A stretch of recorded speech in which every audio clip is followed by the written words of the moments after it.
Sementara Deandra dengan raut wajah yang merah padam, dia berjalan dengan langkahnya yang panjang-panjang meninggalkan ruangan Dival.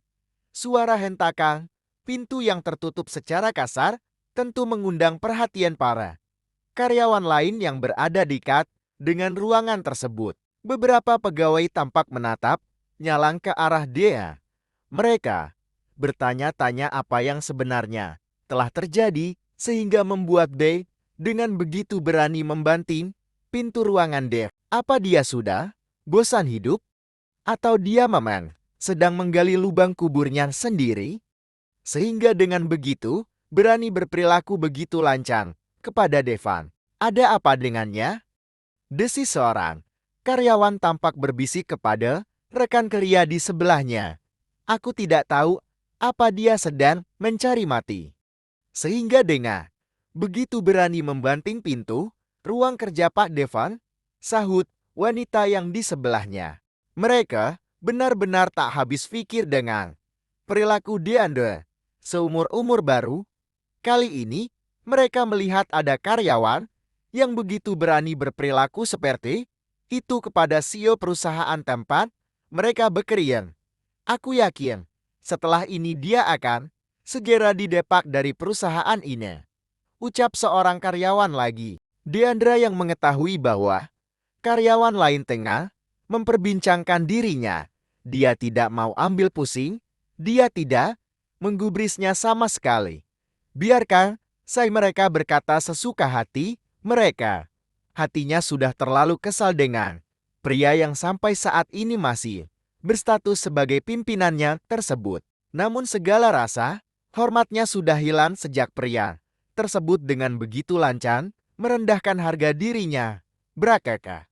Suara gebrakan meja yang begitu tiba-tiba itu membuat pegawai lainnya terlonjak kaget. Mereka menoleh ke arah sumber suara tersebut yang tidak lain disebabkan oleh dia yang menggebrak meja kerjanya dengan kasar.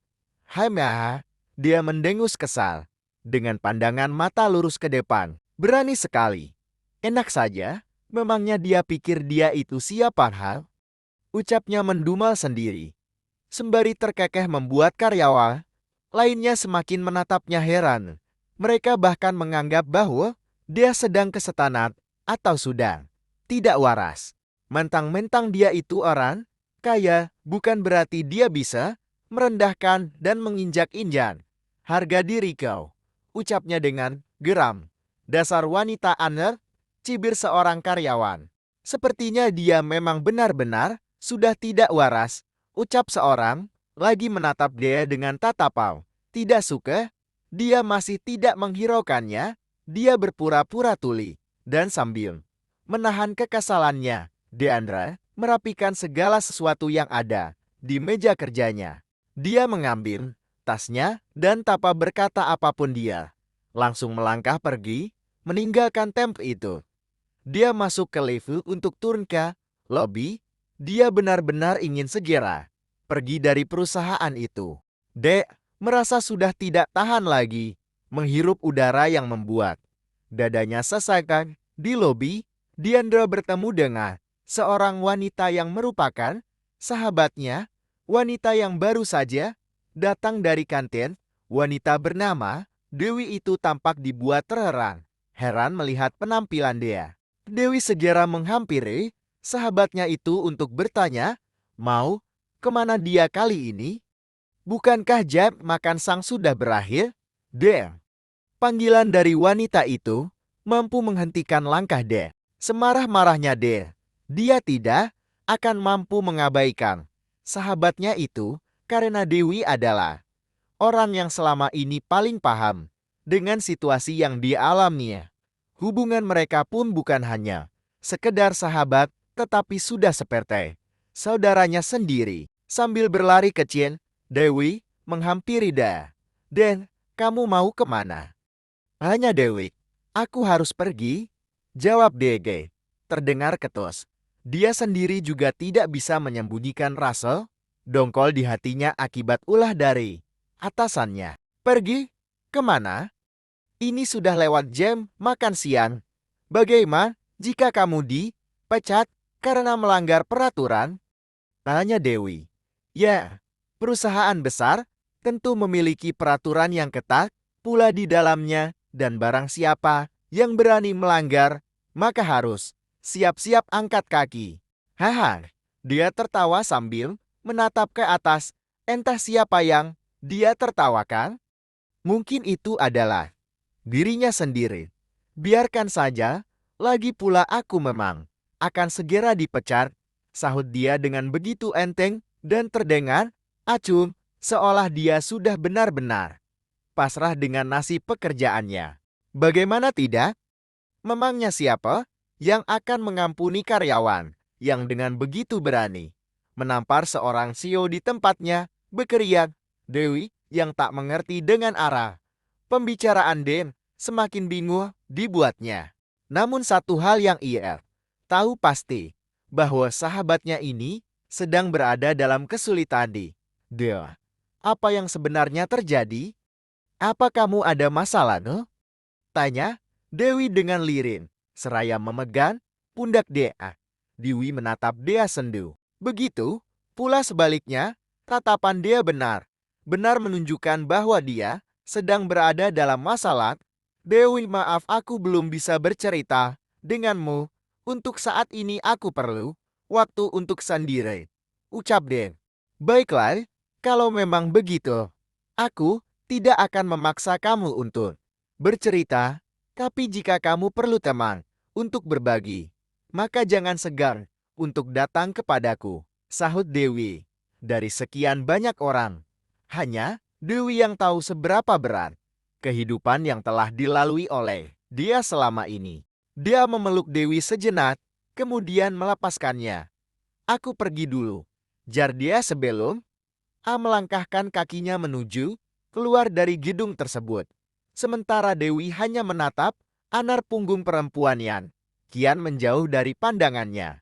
Dia berdiri di tepi jalan raya, menunggu mobil taksi yang lewat. Namun entah kenapa sejauh mata memandang, tidak ada satupun taksi yang lewat di jalanan. Bahkan untuk mencari sebuah taksi saja susahnya, minta ampun. Akhirnya, dia memutuskan untuk berjalan kaki saja. Agaknya alam sedikit berpihak kepadanya. Karena untung saja cuaca hari ini tidak terlalu terik. Karena tadi pagi habis turun hujan, jika tidak sudah bisa dipastikan betapa terbakarnya kulit. Dan karena teriknya sinar matahari, gadis berambut hitam dengan postur tubuh semampai itu terus berjalan tanpa arah dan tujuan yang jelas. Dia hanya mengikuti kemana kakinya melangkah. Sambil melamun ia berjalan menusuri jalanan.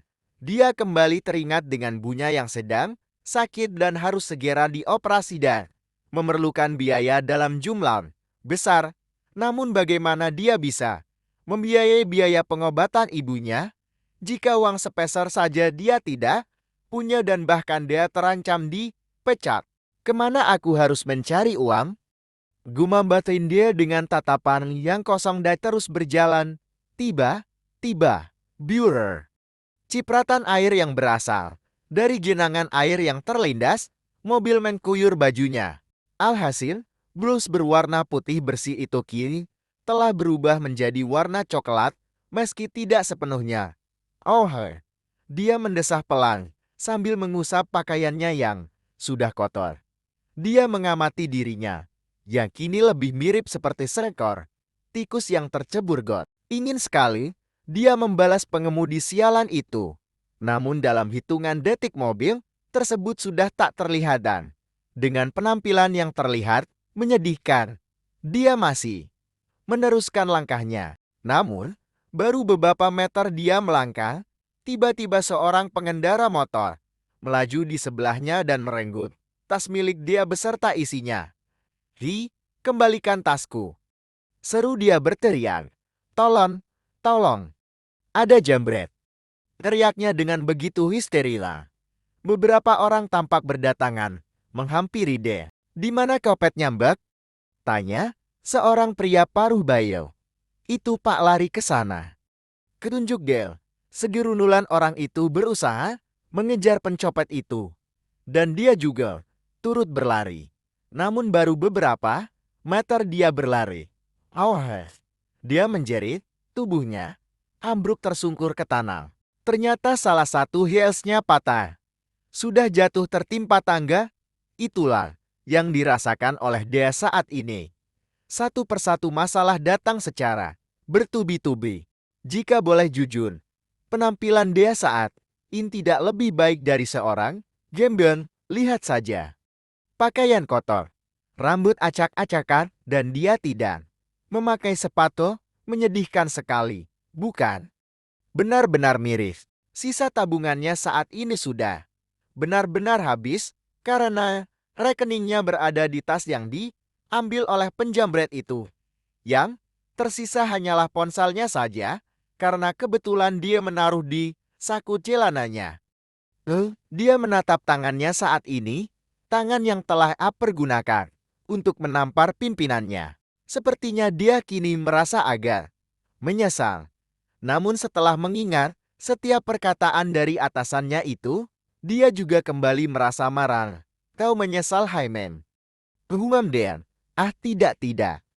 Dia memang pantas mendapatkannya, ocihnya lagi. Tanpa ia sadari hampir semua orang menatap dia dengan tatapan yang jelas memprihatinkan. Apa aku sudah benar-benar tampak seperti seorang pengemis? Dea tampak menghentikan langkahnya tepat di depan sebuah toko. Dia berkacak pinggang sambil menatap pantulan dirinya yang berada di dinding kaca toko tersebut. Hahaha, lihatlah deh. Kamu benar begitu menyedihkan. Dan jika Pak Dev melihatmu dengan kondisi yang seperti ini, dia pasti akan menertawakanmu habis-habisan. Dan cibirnya kepada dirinya sendiri. Semua orang semakin menatap heran ke arahnya. Kini dia tampang seperti orang gila karena terus berbicara seorang diri. Kasihan sekali ya gadis itu, ujar seorang pengunjung toko. Ia gadis yang malang, masih muda, sudah punya gangguan kejiwaan. Shoot pengunjung yang lainnya. Padahal cantik. Celetuknya lagi, dia yang sebenarnya mendengar oceh-ocehan julid dari para warganet itu. Namun dia berusaha mengabaikannya karena tidak dipungkiri bahwa ucapan ibu-ibu itu memanglah benar. Drite. DRRT, terdengar suara getaran ponsel milik David. Untuk apa dia menelpon di jam seperti ini? Apa mungkin ibu? Dia mendadak cemas, matanya membulat. Segera menjawab panggilan dari masuk di ponselnya.